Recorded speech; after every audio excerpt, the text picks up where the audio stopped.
मेरे प्यारे देशवासियों, नमस्कार। हमारे जीवन में कुछ तारीखें ऐसी होती हैं जिन्हें याद रखने के लिए कैलेंडर देखने की जरूरत नहीं पड़ती। आज 26 जुलाई ऐसी ही एक तारीख है। आज कारगिल विजय दिवस है। ये दिन हमें गर्व से भर देता है। ये दिन हमें अपने वीर जवानों के अद्भुत साहस की याद दिलाता है। कारगिल की ऊंची ऊंची चोटियां, कठिन मौसम, दुश्मन की चुनौती, हर परिस्थिति हमारे सैनिकों के सामने थी, लेकिन उनका हौसला हर चुनौती से बड़ा था। उन्होंने मां भारती की रक्षा के लिए अपना सर्वस्व अर्पित कर दिया। आज कारगिल विजय दिवस पर मैं सभी वीर शहीदों और वीर सैनिकों को श्रद्धापूर्वक नमन करता हूं। साथियों, आज का भारत अपने वीरों को सिर्फ याद ही नहीं करता, बल्कि नई पीढ़ी तक उनकी गाथा भी पहुंचाता है। इसी भावना से इस वर्ष एक विशेष शौर्य विजय यात्रा निकाली गई है। 14 जुलाई को दिल्ली के नेशनल वॉर मेमोरियल से शुरू हुई ये मोटरसाइकिल यात्रा द्रास के करगिल वॉर मेमोरियल तक पहुंचेगी। इसका संदेश है one ride, one nation, one salute. ये यात्रा हमें याद दिलाती है कि राष्ट्र के लिए दिया गया बलिदान कभी भुलाया नहीं जा सकता। साथियों, आज भारत अपने सैनिकों के साहस के साथ साथ अपनी तकनीकी क्षमता को भी लगातार मजबूत कर रहा है। कुछ दिन पहले भारतीय नौसेना में आईएनएस महेंद्रगिरी शामिल किया गया। यह आधुनिक जंगी जहाज भारत में ही डिजाइन किया गया है, भारत में ही बना है। इसमें 75% से अधिक स्वदेशी सामग्री का उपयोग हुआ है। यह आत्मनिर्भर भारत की बढ़ती शक्ति का प्रतीक है। इसी महीने डीआरडीओ ने Pinaka long range guided rocket का भी सफल परीक्षण किया। इस सफलता के पीछे हमारे वैज्ञानिकों और इंजीनियरों का सामूहिक परिश्रम है। 2-3 दिन पूर्व ही डीआरडीओ ने कुशा मिसाइल का भी सफल परीक्षण किया है। साथियों, आज रक्षा उत्पादन हो, रक्षा निर्यात हो या मित्र देशों के साथ राजनीतिक सहयोग, भारत लगातार नई ऊंचाइयों की ओर बढ़ रहा है। इस महीने की शुरुआत में मैं इंडोनेशिया में था, जहां ब्रह्मोस और अस्त्र मिसाइलों के लिए एक बड़ा समझौता हुआ है। दुनिया का भरोसा भारत के रक्षा उपकरणों और तकनीक पर बढ़ रहा है। आइए इस करगिल विजय दिवस पर हम अपने अमर शहीदों को नमन करें और एक सुरक्षित, सक्षम और आत्मनिर्भर भारत के निर्माण का अपना संकल्प और मजबूत करें। मेरे प्यारे देशवासियों, मन की बात के पिछले एपिसोड में मैंने आपसे कैच द रेन अभियान की चर्चा की थी। मैंने आग्रह किया था कि बारिश की हर बूंद को सहेजने के इस अभियान को जन आंदोलन बनाएं। कैच द रेन का संदेश बहुत सीधा है। जहां बारिश गिरे, जब बारिश गिरे, पानी को वहीं सहेजिए। इसलिए 4 जुलाई से देश भर में एक विशेष अभियान भी चलाया जा रहा है। इसके तहत बारिश के पानी के संचयन, ग्राउंड वाटर रिचार्ज, पुराने जल स्रोतों के पुनर्जीवन और वृक्षारोपण को नई गति दी जा रही है। मुझे बहुत खुशी है कि गांव हो या शहर, पंचायतें हो या सामाजिक संस्थाएं, हर जगह लोगों ने बढ़ चढ़कर भागीदारी की है। कहीं पुराने तालाबों से गाद निकाली जा रही है, कहीं कुआं और बावड़ियों को फिर से जीवन दिया जा रहा है। बंद पड़े बोरवेल अब ग्राउंड वाटर रिचार्ज का माध्यम बन रहे हैं। साथियों, मध्य प्रदेश के सीधी जिले में करीब 1,500 तालाब बनाए गए हैं। नरसिंहपुर में अमृत सरोवरों को संवारा गया है। महाराष्ट्र के नासिक में बड़ी मात्रा में पानी सहेजने की क्षमता विकसित हुई है। आंध्र प्रदेश के नंदयाल में सभी ग्राम पंचायतें इस अभियान से जुड़ी हैं और पुराने तालाबों को फिर से उपयोगी बनाया गया है। हमारे शहर भी पीछे नहीं है। छत्तीसगढ़ के कोरबा, उड़ीसा के भुवनेश्वर और आंध्र प्रदेश के विजयनगरम इस अभियान के उत्साहजनक परिणाम दिखाई दे रहे हैं। आइए हम भी अपने आसपास किसी एक तालाब, कुएं या बावड़ी की जिम्मेदारी लें, पानी की हर बूंद बचाएं। आज बचाई गई हर बूंद आने वाली पीढ़ियों के भविष्य की सबसे बड़ी पूंजी है। मेरे प्यारे देशवासियों, कुछ ही दिन पहले ग्लासगो में कॉमनवेल्थ गेम्स शुरू हुए हैं। हर देशवासी भारतीय दल को निरंतर अपनी शुभकामनाएं दे रहा है। उनकी कामना है कि सभी खिलाड़ी और एथलीट बेहतरीन प्रदर्शन करें और लोगों का दिल भी जीतें। साथियों, हमारे युवाओं ने हाल के दिनों में स्पोर्ट्स में कई शानदार उपलब्धियां हासिल की हैं। पीवी सिंधु बैडमिंटन में जापान ओपन का खिताब जीतने वाली पहली भारतीय बन गई हैं। उनकी इस उपलब्धि पर पूरे देश को गर्व है। भारतीय महिला क्रिकेट टीम ने भी लंदन में लॉर्ड्स स्टेडियम में अपना पहला टेस्ट मैच जीता है। यह एक ऐतिहासिक जीत है। हमारी टीम ने 270 रनों के बड़े अंतर से यह मुकाबला जीता। लेकिन बात सिर्फ इतनी सी नहीं है। लॉर्ड्स के लंबे इतिहास में यह महिलाओं की टीम का पहला टेस्ट मैच था। 1983 में इसी मैदान पर भारत ने अपना पहला क्रिकेट विश्व कप जीता था। अब हमारी नारी शक्ति ने यहाँ देश का नाम रोशन किया है। साथियों, कुछ छोटे प्रयास ऐसे भी होते हैं जो बहुत मायने रखते हैं। मुझे केरलम में एर्नाकुलम के साउथ चित्तूर में स्पोर्ट्स के ऐसे ही एक प्रयास के बारे में पता चला है। वहाँ के एक स्कूल में संस्कृत क्लब है। यहाँ के टीचर अभिलाष जी बड़े अनूठे तरीके से संस्कृत को लोकप्रिय बना रहे हैं। इस प्रोजेक्ट को अक्षर कंदुक नाम दिया गया है। इसमें संस्कृत के अक्षरों को फुटबॉल में इस्तेमाल होने वाले शब्दों से जोड़कर आसान तरीके से समझाया जाता है। इससे सीखने में आनंद मिलता है, साथ ही खेलों से लोगों का जुड़ाव भी बढ़ता है। मेरे प्यारे देशवासियों, पिछले रविवार विक्रम-1 इसके सफल लॉन्च से हर देशवासी गौरव से भरा हुआ है। हम सभी भारतीय स्पेस सेक्टर के इस ऐतिहासिक क्षण के साक्षी बने। ये प्राइवेट सेक्टर द्वारा विकसित भारत का पहला रॉकेट है।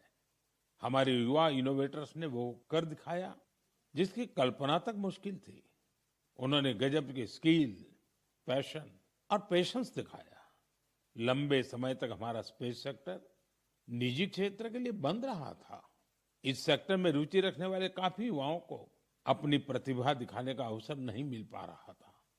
युवा हित को देखते हुए हमने स्पेस सेक्टर को प्राइवेट सेक्टर के लिए खोला।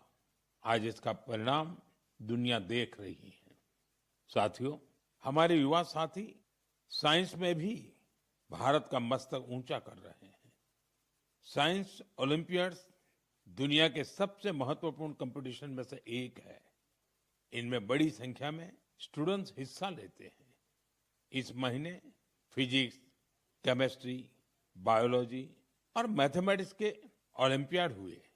इन कॉम्पिटिशन्स में भारतीय दल का प्रदर्शन शानदार रहा।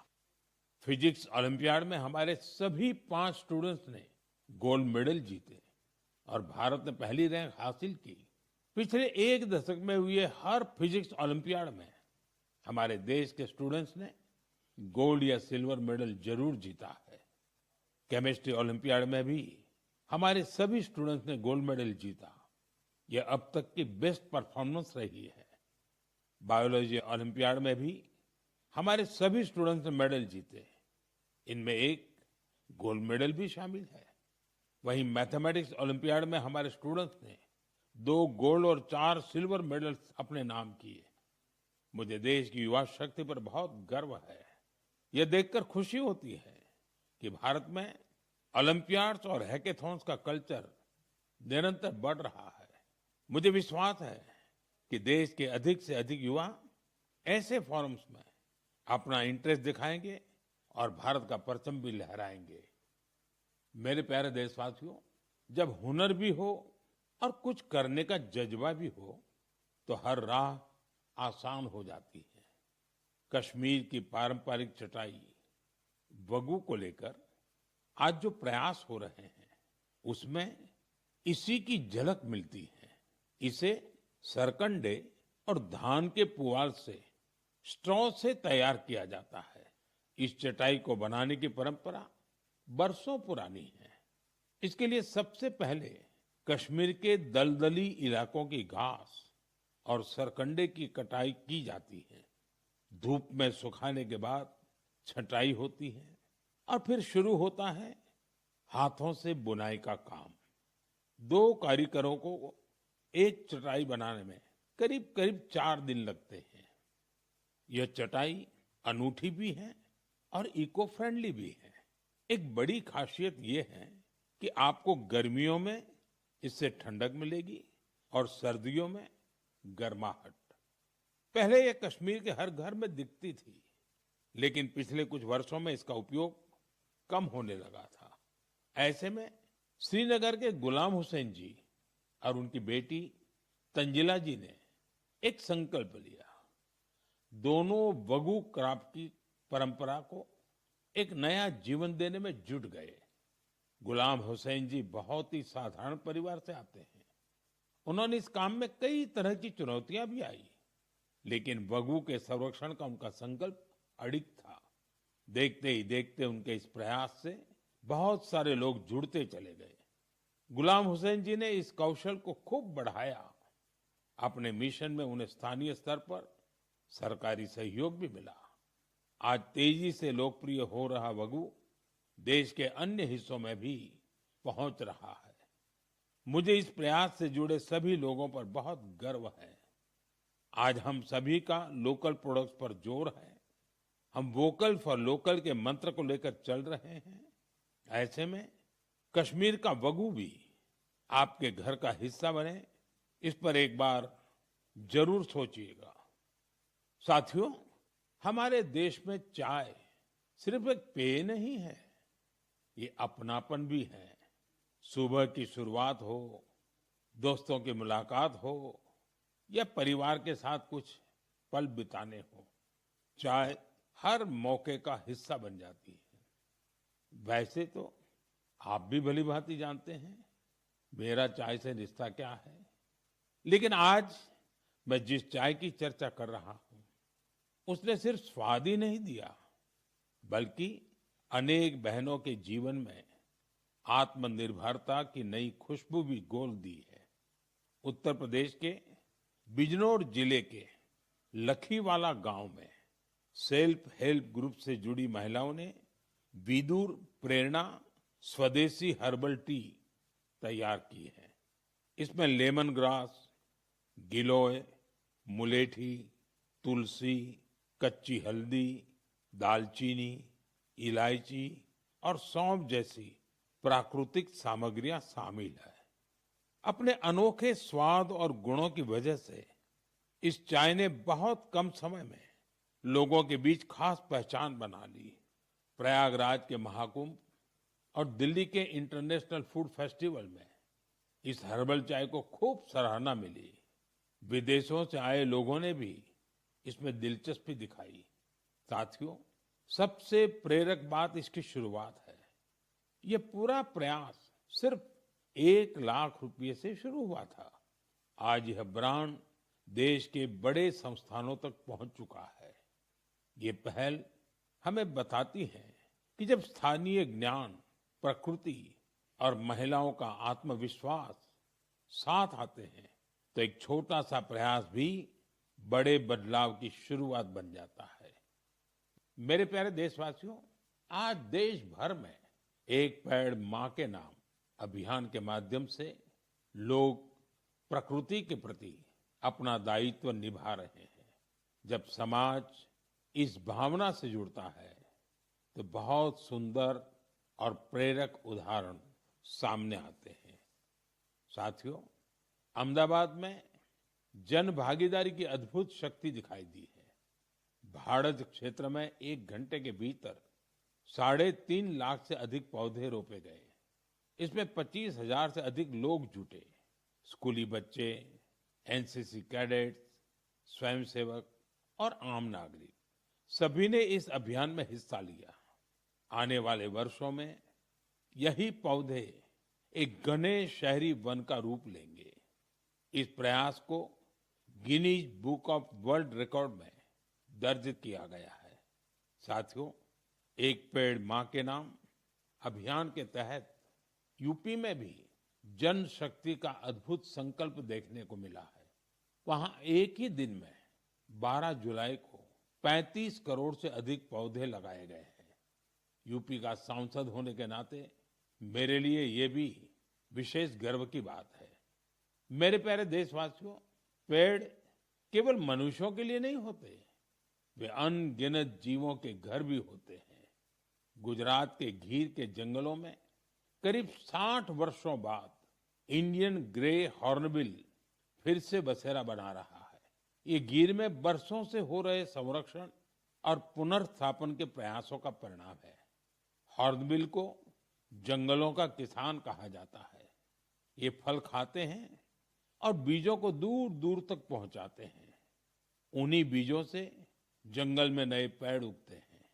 इस तरह एक पक्षी जंगल को फिर से हरा भरा बनाने में मदद करता है। मैं आप सभी से कहूंगा, हम सभी अपने जीवन के किसी विशेष अवसर को प्रकृति से जरूर जोड़ें। एक पेड़ मां के नाम लगाएं।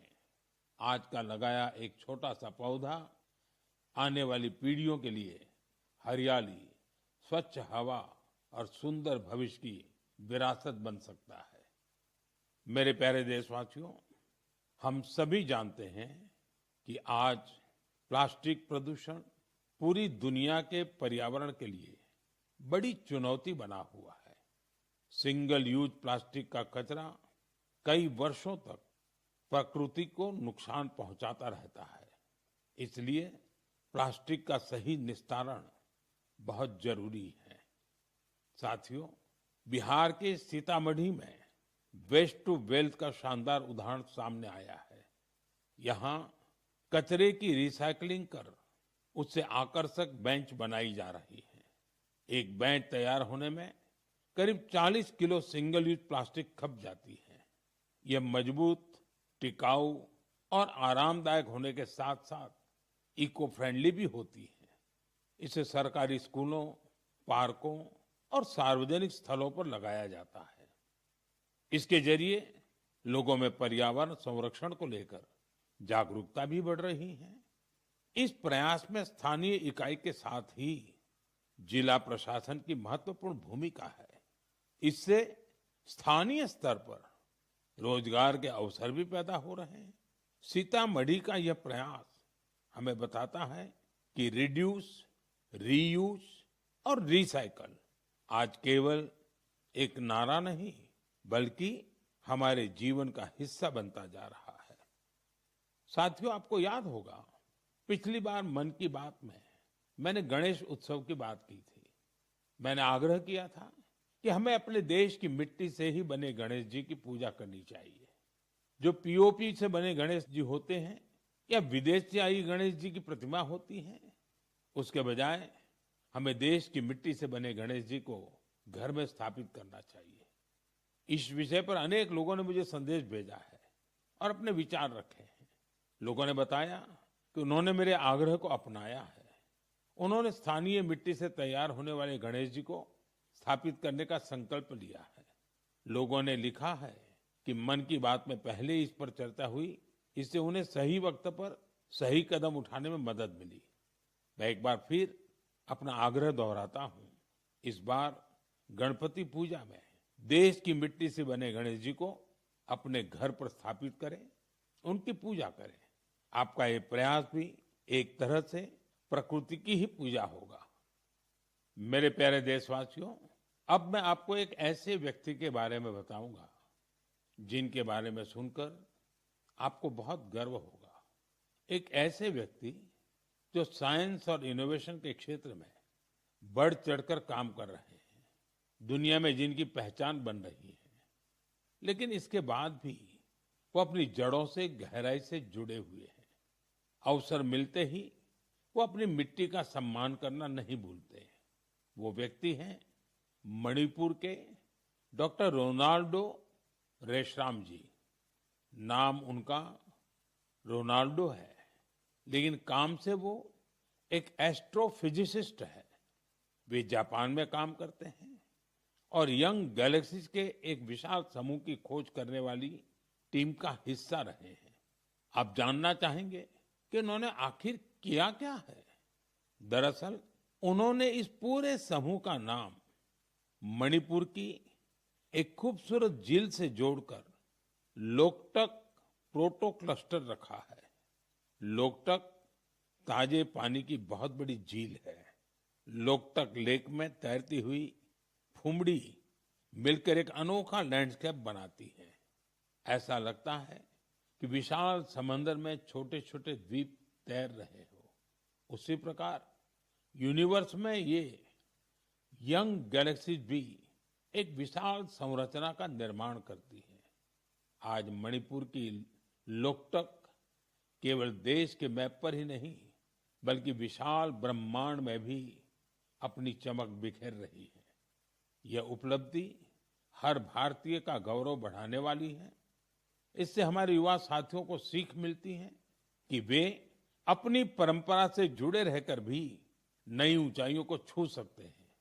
ये ऐसी जड़ें हैं जो सितारों की दुनिया को भी जगमगा सकती हैं। मेरे प्यारे देशवासियों, कुछ ही दिनों बाद 7 अगस्त को हमारा देश नेशनल हैंडलूम डे मनाएगा। इस अवसर पर हम अपने बुनकर भाई बहनों के कौशल और उनकी सृजनशीलता का उत्सव मनाते हैं। हमारे ये साथी पीढ़ियों से चली आ रही परंपराओं को आगे बढ़ा रहे हैं। साथियों, हथकरघे से बना हर परिधान किसी न किसी क्षेत्र, समुदाय और इससे जुड़े असंख्य लोगों की कहानी को सामने लाता है। ये वो लोग हैं जो गर्व के साथ भारत की सांस्कृतिक विरासत को संजोने में जुटे हैं। आज के दिन मेरा आग्रह है कि हम हस्तकला को प्रोत्साहित कर अपने बुनकर साथियों का सम्मान करें। आइए हम वोकल फॉर लोकल की भावना को और सशक्त करें। साथियों, आज देश में जिस तरह हैंडलूम को बढ़ावा दिया जा रहा है, उससे बड़ी संख्या में लोगों का जीवन बेहतर हो रहा है। पोचमपल्ली से पटना और कुथमपल्ली से कच्छ तक इसके कई उदाहरण देखने को मिलते हैं। आज ऐसे कई लोग और समूह हैं जो हैंडलूम की हमारी गौरवशाली परंपरा को नई ऊर्जा और पहचान दे रहे हैं। कोई पोचमपल्ली इकत की सुंदर परंपरा को आगे बढ़ा रहा है, तो कोई महिला बुनकरों को जोड़कर वूल प्रोडक्ट्स बना रहा है।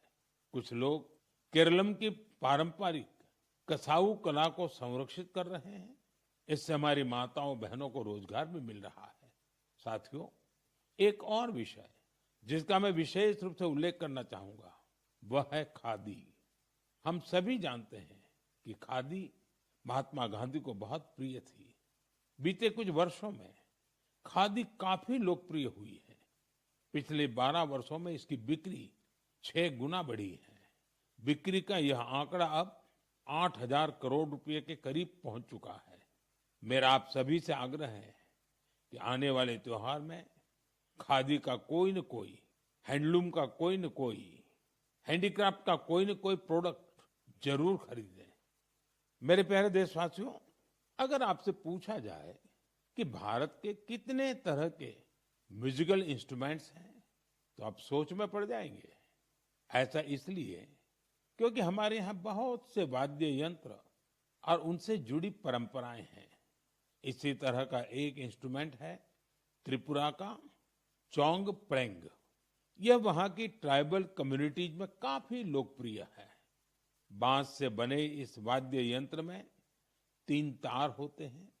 इससे निकली धुन बहुत मधुर होती है, जो सरोद से मिलती जुलती है। कुछ वजहों से युवाओं के बीच इसकी लोकप्रियता कम होने लगी थी। ऐसे में सूरज कुमार देव वर्मा जी ने इसे फिर से लोकप्रिय बनाने का संकल्प लिया। आज उनका प्रयास रंग ला रहा है। वे चोंग प्रेंग के साथ ही वहां के अन्य पारंपरिक वाद्य यंत्रों पर भी परफॉर्म करते रहे। Kokborok folk songs, Baul songs, Bengali folk उन्हें खूब भाता है। अब मैं आपको एक छोटी सी क्लिप सुनाना चाहता हूं। इस संगीत को आप कभी भूल नहीं पाएंगे।